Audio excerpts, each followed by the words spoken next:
Hi everyone, this is Farouk Kalix. I'm a financial advisor with Modera Wealth Management, and today we're going to talk about how we work with doctors and dentists, how we add value to them from a financial planning perspective. We work with our clients, it's very comprehensive in nature. So when we think about the financial planning umbrella, we're going to talk to you about many different things. We're going to evaluate your goals, short-term and long-term.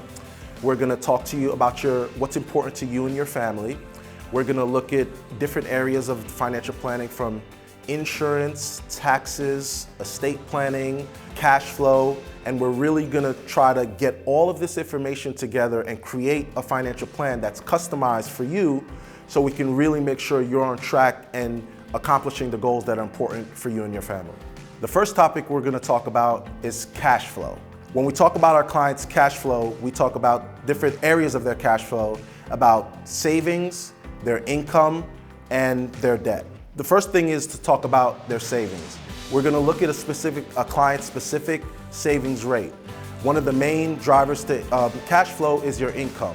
So we talk to our clients about their income, how much they're earning from their employment, but then we're also going to tie that into their savings rate. What we're trying to get to is a comfortable savings rate because that will tie into saving for the long term. We typically like our clients to have an emergency fund set up, and typically we like to see 6 to 8 months of expenses set aside. Those can vary depending on if you are the primary income earner or your spouse also works, and we'll adjust accordingly depending on your expenses. When we like to look at savings rates, we also like to see a healthy, at least a 10 to 20% as a savings rate. And that savings rate could include not only what you're contributing yourself to just a traditional savings account, but we'll also consider what you're saving into some of these retirement accounts that we'll discuss later on. Another thing that we talk about is the expenses that come out of that cash flow. So for a lot of our physician clients, that's going to be things like a mortgage if they're buying a house. It's also going to be paying back some of your student loans. You've worked hard over years to finance this education, and after you start working, you'll have to start paying back these student loans. So we'll go into the different areas of paying back those student loans, which we'll look at different programs. Sometimes it's best to consolidate those loans.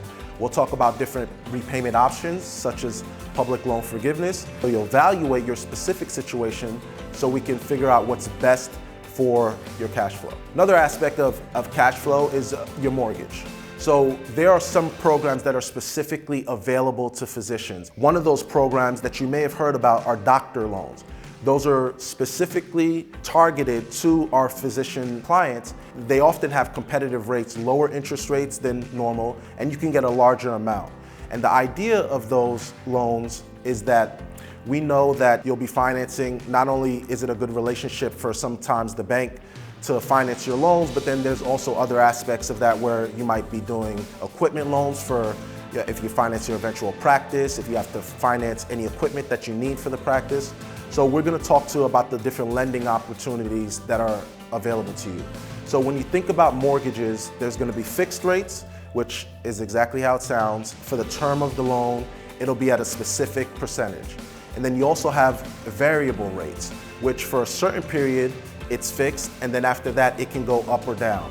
And we'll evaluate each of your situations to see which one makes the most sense for you at that time. Another area that we'll talk about your savings is just your employer-sponsored plans. A lot of times you'll get your first job or you'll start working at the hospital or a practice group, and those jobs will have either a 401k or 403b. There's nuances in each of those, but both of those are savings vehicles for the long term. We'll evaluate the different plans that you have and the different benefits and features of those plans. Those plans are designed for saving for the long term. The savings that you put in there will grow tax deferred. A lot of times your different plans will also offer an employer match that we'll want you to take advantage of. Most of the times we recommend contributing at least up until the employer match, so that's free money that you're getting from your employer. So those are some of the things that we'll want you to take advantage of because that's a benefit that you've earned by virtue of working at your organization.